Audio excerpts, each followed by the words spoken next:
नमस्कार दोस्तों, आइए जानते हैं बिहार के दिन भर की ताज़ा और बड़ी खबरें।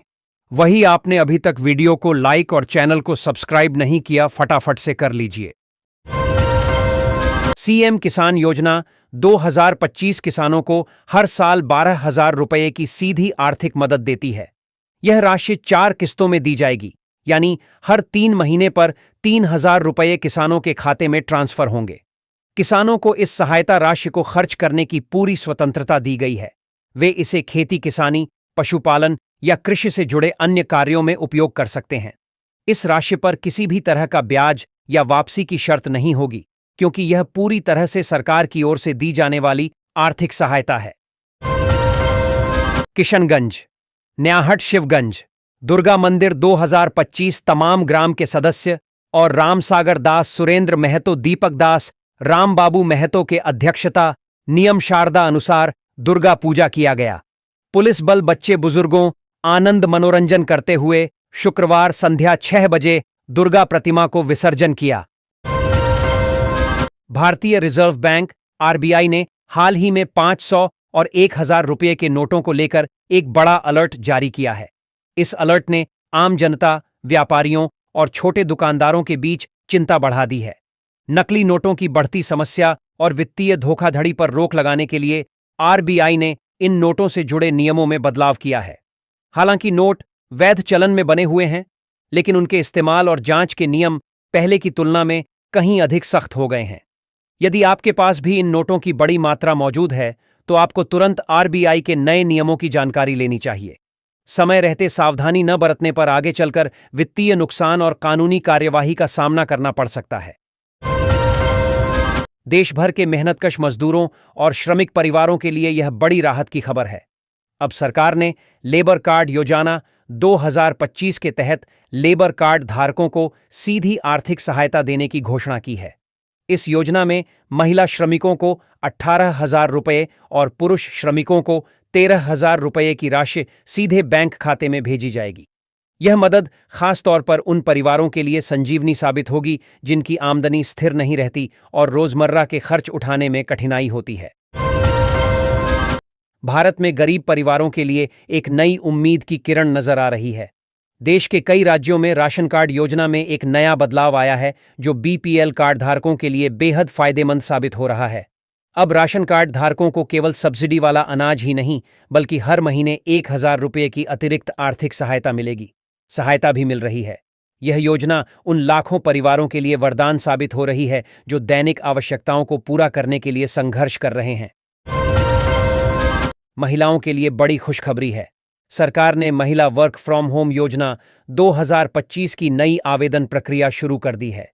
इस योजना के तहत महिलाएं अपने घर बैठे काम करके हर महीने 15,000 रुपये तक की आय प्राप्त कर सकती हैं।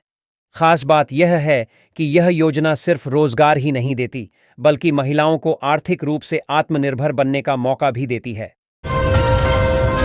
देश के केंद्रीय सरकार द्वारा सामाजिक सुरक्षा में से एक महत्वपूर्ण कदम उठाई गई है। विधवा महिलाओं के लिए वरिष्ठ नागरिक और दिव्यांग व्यक्तियों के पेंशन राशि में उल्लेखनीय वृद्धि के लिए यह निर्णय लिया गया है। यह फैसला न केवल आर्थिक रूप से कमजोर वर्ग के व्यक्तियों के लिए राहत की सांस है, बल्कि उनके जीवन स्तर को सुधारने के लिए एक सराहनीय प्रयास है।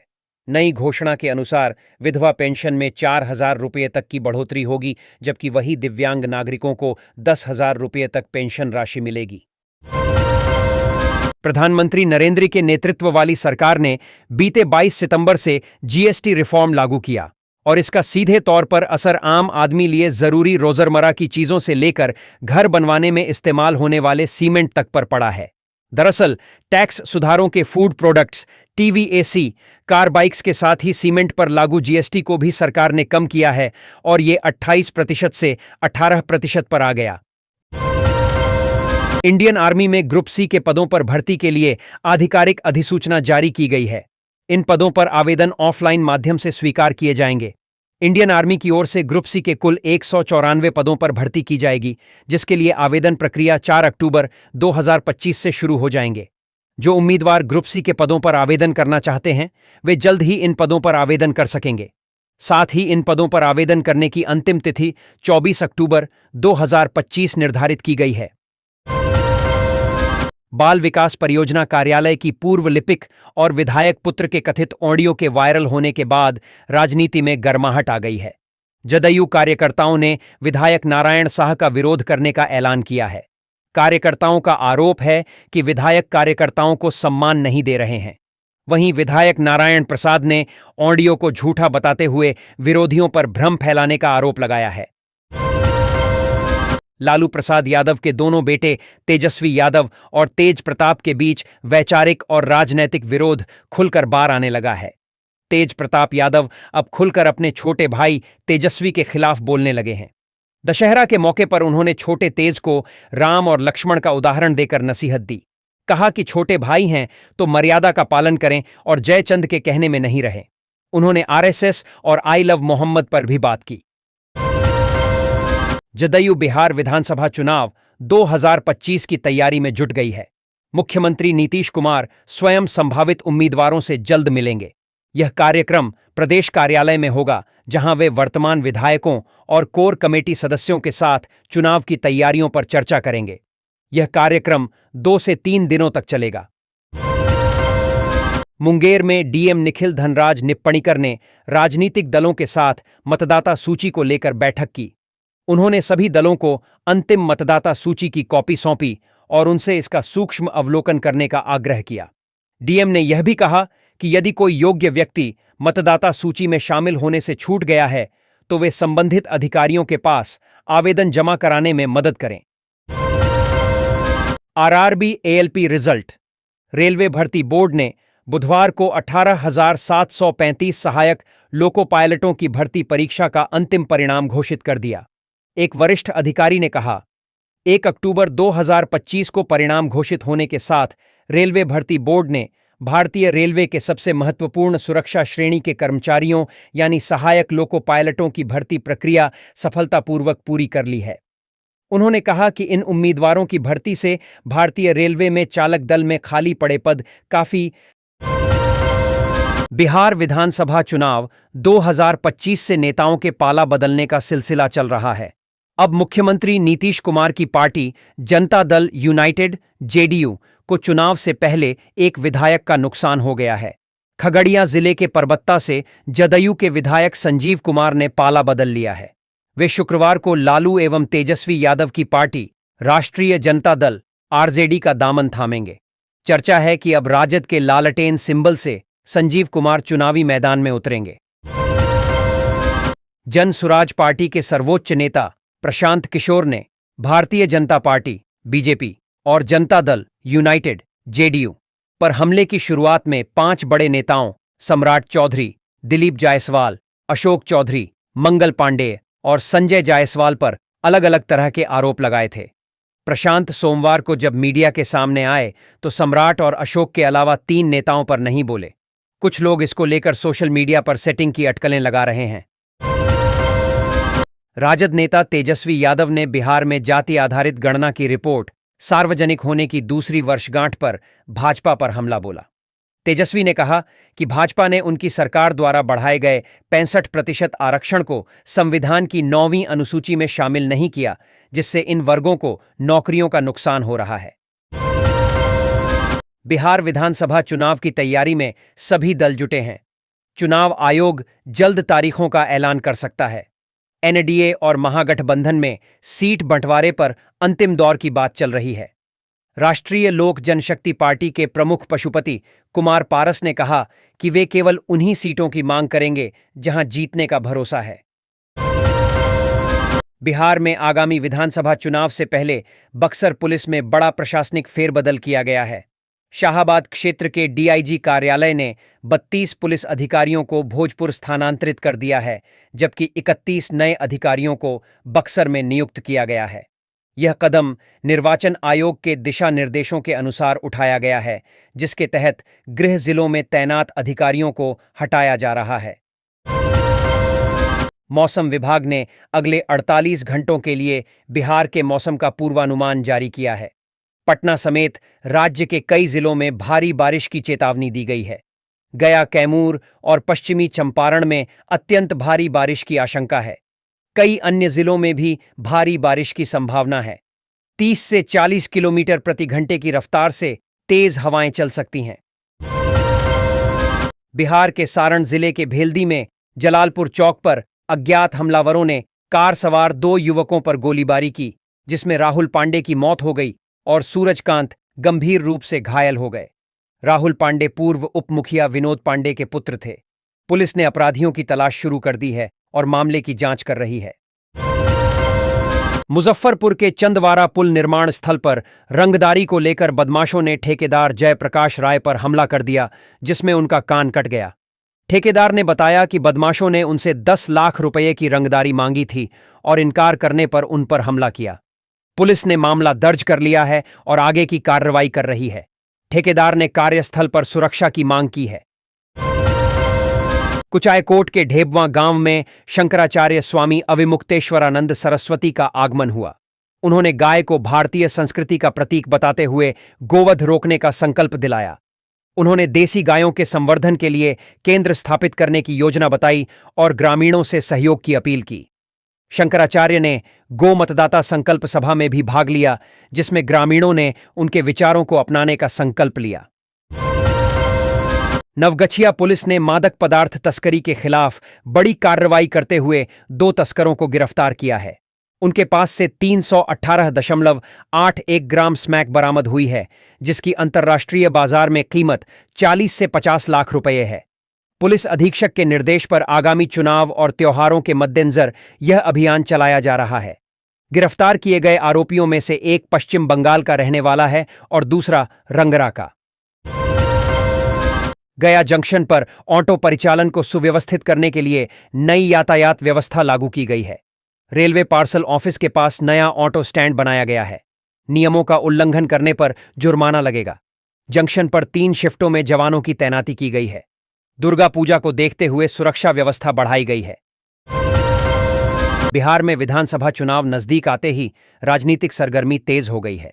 प्रधानमंत्री मोदी घुसपैठियों के मुद्दे पर विपक्ष को घेर रहे हैं, वहीं विपक्षी दल रैलियों और यात्राओं से अपनी राजनीतिक जमीन मजबूत करने में जुटे हैं।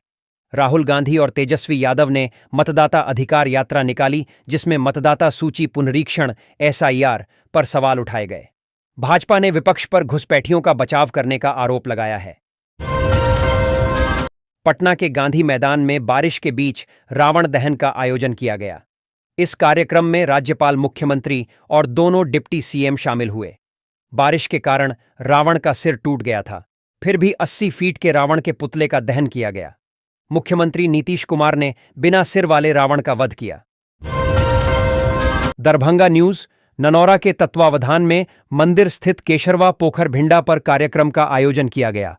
राम एवं रावण के बीच करीब 1 घंटे तक चली वाकयुद्ध के बाद 60 फीट लंबे रावण के पुतले का वध किया। इसके बाद जय श्री राम, जय हनुमान एवं जय मां दुर्गा के जय घोष से पूरा वातावरण गूंजयमान होता रहा। रवन दहन 2025 इस वर्ष भी मढ़वन प्रखंड के पानापुर करियात थाना क्षेत्र स्थित रक्षा बहादुर चौक शिवालय धाम परिसर में रावण और कुंभकर्ण का पुतला फूंका जाएगा। इसकी तैयारी पूरी तरह से कर ली गई है। जहां तक पुतले की बात है कि रावण का 61 व कुंभकर्ण के 51 फीट ऊंचे पुतलने का दहन होगा। नवरात्रि 2025 नवरात्र के अगले दिन यानी दशमी को दुर्गा पूजा का समापन हो गया। महिलाओं ने सिंदूर खेला की रस्म के बाद एक दूसरे को सिंदूर लगाकर मंगल कामनाएं दीं। हरिसभा दुर्गा पूजा समिति में बंगाली समाज की महिलाओं ने इस रस्म को पूरा किया। इसके बाद ढोल नगाड़ों और जयकारों के साथ माता रानी की मूर्ति को विसर्जित किया गया। बिहार की राजधानी पटना में विजयादशमी के मौके पर गांधी मैदान में होने वाले रावण दहन कार्यक्रम से पहले ही लंकापति के पुतले का सिर झुक गया। यहां बनाई गई सोने की लंका भी ध्वस्त हो गई। दरअसल पटना में गुरुवार दोपहर को तेज हवा के साथ बारिश शुरू हो गई। इसने गांधी मैदान में आयोजित रावण दहन के कार्यक्रम पर पानी फेर दिया। इस कार्यक्रम को देखने के लिए लोगों की भीड़ जुट रही थी, मगर मौसम की मार से वे मायूस हो गए। हालांकि कई लोग मूसलाधार बारिश के बीच भी मैदान में डटे रहे। बिहार के परबत्ता के जदयू विधायक डॉक्टर संजीव कुमार अब राजद में शामिल होंगे। वे 3 अक्टूबर को गोगरी में एक जनसभा में औपचारिक रूप से राजद की सदस्यता लेंगे। नेता प्रतिपक्ष तेजस्वी यादव इस मौके पर मुख्य अतिथि होंगे।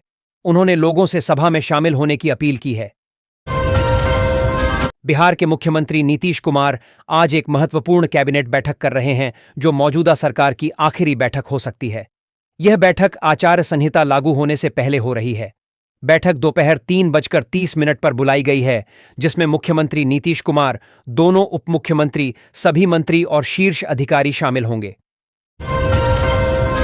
सारण जिले में दशहरा पर्व के दौरान शांति बनाए रखने के लिए तैनात पुलिसकर्मियों में से 7 ड्यूटी से गायब पाए गए। वरीय पुलिस अधीक्षक डॉ. कुमार आशीष ने इसे अनुशासनहीनता मानते हुए सभी का वेतन रोकने का आदेश दिया है। इन पुलिसकर्मियों से स्पष्टीकरण मांगा गया है और संतोषजनक जवाब न मिलने पर विभागीय कार्रवाई की जाएगी। औरंगाबाद के गोह थाना क्षेत्र में दुर्गा पूजा की नवमी पर एक दुखद घटना घटी।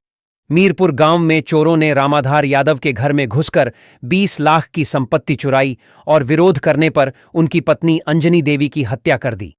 पुलिस जांच कर रही है और गांव में शोक का माहौल है। बिहार में 2025 का विधानसभा चुनाव इस बार वोटरों के हितों पर केंद्रित है। मुफ्त बिजली, महिला रोजगार योजना और बढ़ी हुई पेंशन योजनाओं की चर्चा जोरों पर है। सरकार विकास मित्रों को टैबलेट खरीदने के लिए पैसे दे रही है और शिक्षा सेवकों को स्मार्टफोन के लिए। बेरोजगार स्नातकों को भत्ता मिल रहा है। रेल मंत्रालय ने नवादा पावापुरी के बीच 492.14 करोड़ डीएच की लागत से 25.10 किलोमीटर नई रेल लाइन को मंजूरी दी, जिससे धार्मिक, पर्यटन, व्यापार और सामाजिक आर्थिक विकास को बढ़ावा मिलेगा। यह लाइन पावापुरी, राजगीर, नालंदा विश्वविद्यालय और बोधगया को जोधेगी, यात्रा समय कम करेगी। साथ ही डीडीयू मंडल के 13,761 रेलकर्मियों को 24.4 करोड़ का बोनस मिला। झंझारपुर के किसानों को नवरात्र के पर्व के बीच बड़ी सौगात मिली है। उनकी पुरानी मांग पूरी होने के करीब पहुंच गई है। Jhanjharpur multi chambered cold storage निर्माण की स्वीकृति मिल गई है। इसकी क्षमता 750 मीट्रिक टन सब्जी रखने की होगी। इसकी जानकारी स्थानीय विधायक सह सूबे के उद्योग मंत्री नीतीश मिश्रा ने खुद दी है। शाहकुंड थानाध्यक्ष जयनाथ शरण को बांका जिले के मवेशी कारोबारियों से जबरन वसूली के आरोप में निलंबित कर दिया गया है। सिटी एसपी शुभांक मिश्रा की जांच में आरोप सही पाए गए, जिसमें जबरन वसूली और केस दर्ज करने में हेराफेरी शामिल थी। आईजी ने उन्हें निलंबित कर पुलिस केंद्र में मुख्यालय बनाने का आदेश दिया। यह कार्रवाई बांका के एक व्यापारी की शिकायत के बाद की गई। बिहार में विधानसभा चुनाव से पहले डबल इंजन सरकार ने 13 अमृत भारत एक्सप्रेस ट्रेनों की सौगात दी है। इससे राज्य के सभी 9 प्रमंडलों को फायदा होगा, खासकर मगध और शाहाबाद क्षेत्र को। प्रधानमंत्री मोदी का लक्ष्य रेल सेवाओं से रोजगार और पर्यटन को बढ़ावा देना है। यह ट्रेनें महाराष्ट्र, गुजरात और दक्षिण भारत जाने वाले बिहार वासियों के लिए त्योहारों पर सफर को आसान बनाएंगी। हाजीपुर में अनजान पीर चौक के पास एक दुकानदार से विवाद के बाद बदमाशों ने सुनील कुमार नामक एक युवक को गोली मार दी और विशाल कुमार को पिस्तौल की बट से घायल कर दिया। घटना के बाद सुनील को गंभीर हालत में अस्पताल में भर्ती कराया गया, जहां से उसे बेहतर इलाज के लिए रेफर कर दिया गया। पुलिस मामले की जांच कर रही है। समस्तीपुर जिले में 2020 के चुनाव में राजग और राजद गठबंधन ने बराबर सीटें जीतीं। समस्तीपुर में राजद जीता, जदयू दूसरे स्थान पर रहा। उजियारपुर में भी राजद ने जीत हासिल की। विभूतिपुर में माकपा जीती। हसनपुर में तेज प्रताप यादव विजयी रहे। कई सीटों पर राजग और राजद के बीच कड़ी टक्कर देखने को मिल रही है। मुजफ्फरपुर वेदर फोरकास्ट विगत 1 अक्टूबर से मौसम के मिजाज में बदलाव का जो क्रम शुरू हुआ, उसका प्रभाव अब उत्तर बिहार और आसपास के जिलों में स्पष्ट रूप से दिख रहा है। इसके प्रभाव से दुर्गा पूजा और दशहरा मेले के दौरान बारिश हुई, जिससे लोग इसका पूरा आनंद नहीं उठा सके। आसमान अब भी बादलों से घिरा है। विभाग ने पूर्वानुमान रिपोर्ट जारी कर दी है। अररिया के खवासपुर में ग्रामीणों ने श्रमदान से एक जर्जर सड़क का पुनर्निर्माण किया। पूर्व मुखिया कुमारनाथ झा के नेतृत्व में 365 मीटर लंबी सड़क को पक्का किया गया, जिससे दुर्गा मंदिर और रेलवे स्टेशन तक पहुंचना आसान हो गया। प्रशासनिक अनदेखी के बाद ग्रामीणों ने आपसी सहयोग से यह कार्य पूरा किया, जिससे सभी वर्गों के लोगों को लाभ होगा। बिहार में महिला रोजगार योजना ने उमा रानी रोजी बेगम और पूनम कंवर जैसी महिलाओं की जिंदगी बदल दी है। मुख्यमंत्री नीतीश कुमार ने 25 लाख महिलाओं के खाते में 2,500 करोड़ रुपए ट्रांसफर किए हैं। यह योजना महिलाओं को आर्थिक स्वतंत्रता और सामाजिक सम्मान दे रही है। पहले 75 लाख महिलाओं को भी 10,000 रुपये की राशि दी गई थी। नगर हवेली और दमन दीव में हुई चोरी के मुख्य आरोपी रोशन झा को पचपकड़ी पुलिस ने गिरफ्तार किया। उसके पास से 1,30,000 रुपये बरामद हुए। पूछताछ में उसने बाकी रकम खर्च करने की बात कही। दमन पुलिस ने मोतिहारी एसपी से संपर्क किया, जिसके बाद टीम बनाकर आरोपी को पकड़ा गया। कांग्रेस नेता प्रमोद तिवारी ने बिहार विधानसभा चुनाव से पहले प्रकाशित मतदाता सूची पर प्रतिक्रिया देते हुए कहा कि कार्यकर्ता सूची का अध्ययन कर रहे हैं और आवश्यकता पड़ने पर सुप्रीम कोर्ट जा सकते हैं। बिहार में लगभग 7.41 करोड़ मतदाता हैं, जिनमें 14 लाख नए नाम जोड़े गए हैं। पटना से सटे बाढ़ रेलवे स्टेशन पर जमकर चाकूबाजी हुई है। इस चाकूबाजी की घटना में एक व्यक्ति की मौत हो गई, जबकि दूसरा घायल हो गया है। मौके पर मौजूद लोगों ने बताया कि घटना स्टेशन परिसर के पास हुई। दो पक्षों के बीच गांजा पीने को लेकर विवाद हुआ। विवाद बढ़ते बढ़ते हिंसक झगड़े में बदल गया। एक पक्ष ने दूसरे पक्ष पर चाकू से वार कर दिया। चाकू लगने से एक युवक की मौत हो गई, जबकि दूसरे का स्थानीय अस्पताल में इलाज चल रहा है। उसकी हालत गंभीर बताई जा रही है। बिहार विधानसभा चुनाव 2025 की दिशा तय करने वाली एक अहम बैठक 4 अक्टूबर को पटना में होने जा रही है। इस बैठक में भारत निर्वाचन आयोग राज्य के मान्यता प्राप्त राजनीतिक दलों से चुनावी प्रक्रिया और तैयारियों को लेकर सुझाव लेगा।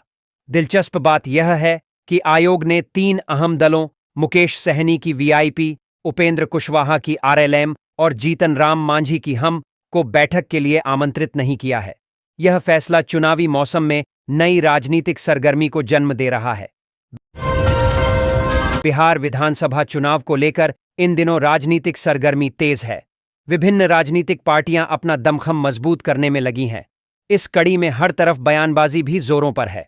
हर पार्टी एक दूसरे पर तंज कसने में व्यस्त है। इस कड़ी में खेसारी लाल यादव में पटना में मीडिया से बात करते हुए अपनी पत्नी चंदा देवी के आरजेडी से चुनाव लड़ने की भी जानकारी दी। यूपी के उप मुख्यमंत्री केशव प्रसाद मौर्य भाजपा के बिहार चुनाव सह प्रभारी बनाए जाने के बाद शुक्रवार को वे पहली बार पटना पहुंचे। एयरपोर्ट पर भाजपा नेताओं ने उनका जोरदार स्वागत किया। उन्होंने बिहार चुनाव में एनडीए की ऐतिहासिक जीत का दावा किया। साथ ही उन्होंने कहा कि हर सवाल का जवाब जनता अपने वोट से देगी। उन्होंने ओवैसी के I love Modi versus I love Mohammad वाले बयान पर टिप्पणी करते हुए कहा कि 2025 के बिहार चुनाव में जनता गठबंधन को फिर से बड़ी जीत दिलाएगी। पटना। बिहार में इस बार मौसम का मिजाज बदला बदला सा है। बारिश ने नवरात्रि का मजा तो किरकिरा कर ही दिया। अब करवा चौथ में भी चांद का दीदार मुश्किल लग रहा है। मौसम के बदले मिजाज के कारण इस साल बिहार में करवा चौथ के दिन बिना चांद देखे ही महज सूचना के आधार पर व्रत तोड़ने की स्थिति पैदा हो सकती है। मौसम विभाग का कहना है कि बिहार के आसमान में 10 अक्टूबर तक बादलों का कब्जा रह सकता है। अगले 7 दिनों तक बिहार के सभी जिलों में बारिश और वज्रपात के आसार हैं। मौसम विज्ञान केंद्र ने बिहार के अधिकतर जिलों में अलर्ट जारी कर रखा है। यहां तक कि मौसम विभाग ने बारिश को लेकर राज्य के गृह सचिव को पत्र लिखा है। बिहार विधानसभा चुनाव 2025 जैसे जैसे नजदीक आ रहा है, वैसे वैसे सियासी हलचल तेज हो रही है। लेकिन सत्ताधारी एनडीए और विपक्षी महागठबंधन दोनों ही गठबंधनों में सीट शेयरिंग का फॉर्मूला अब तक फाइनल नहीं हो पाया है। नवरात्र और दशहरा के मौके पर ऐलान की जो तारीखें तय की गई थीं, वो निकल चुकी हैं, मगर अभी तक कोई ठोस समझौता सामने नहीं आया। पटना। बिहार में विधानसभा चुनाव का ऐलान किसी भी दिन संभव है। नवरात्रि के खत्म होते ही जदयू में उम्मीदवारों को लेकर मंथन तेज हो गया है। लिस्ट फाइनल करने से पहले पार्टी के राष्ट्रीय अध्यक्ष नीतीश कुमार संभावित उम्मीदवारों से मिलेंगे। मुख्यमंत्री आवास में ऐसी पहली बैठक शुक्रवार को होने जा रही है। प्रदेश भर से संभावित उम्मीदवारों को मुख्यमंत्री आवास पर बुलाया गया है। यह आमंत्रण फोन कॉल के जरिए दिया गया है। इस मुलाकात का मुख्य उद्देश्य चुनाव में उम्मीदवारों का मूल्यांकन करना है। पटना के दानापुर में दुर्गा पूजा के दौरान गुरुवार की रात लोक जनशक्ति पार्टी रामविलास के नेता इंजीनियर अभिनव कुमार पर हुआ हमला अब सियासी रंग ले चुका है। आरोप आरजेडी से जुड़े कार्यकर्ताओं पर लगा है। घटना में घायल हुए अभिनव का नाक और माथा फूट गया।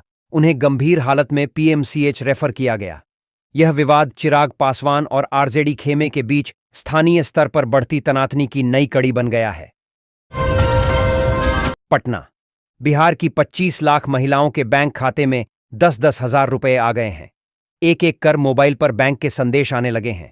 बिहार की महिलाएं अपने खातों का अपडेट लेने में जुट गई है। मुख्यमंत्री नीतीश कुमार ने महिला रोजगार योजना के तहत कुल 2,500 करोड़ की राशि महिलाओं के खाते में ट्रांसफर कर दी है। शुक्रवार की सुबह 10:30 बजे पटना के एक अणे मार्ग स्थित संकल्प में आयोजित कार्यक्रम में मुख्यमंत्री नीतीश के अलावा दोनों डिप्टी मुख्यमंत्री सम्राट चौधरी एवं विजय सिन्हा, जल संसाधन मंत्री विजय चौधरी और ग्रामीण विकास मंत्री श्रवण कुमार आदि मौजूद थे। बिहार में विधानसभा चुनाव से पहले सियासी हलचल तेज हो गई है। राजनीतिक नेताओं के बीच जमकर बयानबाजी हो रही है। इसी क्रम में राष्ट्रीय लोक जनशक्ति पार्टी के सुप्रीमो पशुपति कुमार पारस ने चुनाव में जीत का बड़ा दावा कर दिया है। उन्होंने कहा कि हम 100% स्ट्राइक रेट हासिल करेंगे। बिहार में अगले 4 दिनों तक मौसम खराब रहने की संभावना है।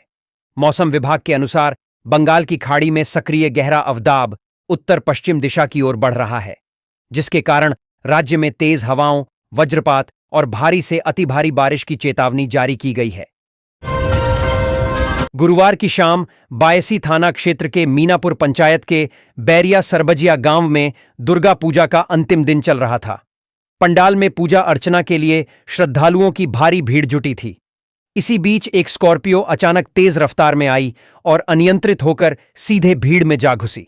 गाड़ी ने 5 लोगों को रौंदते हुए पंडाल की सजावट को चकनाचूर कर दिया और फिर पास के खेत में जाकर पलट गई। पूरे बिहार में इन दिनों मौसम का मिजाज बिगड़ा हुआ है। इस बीच पटना मौसम विभाग की तरफ से आज पूरे बिहार में भारी बारिश की चेतावनी जारी की गई है।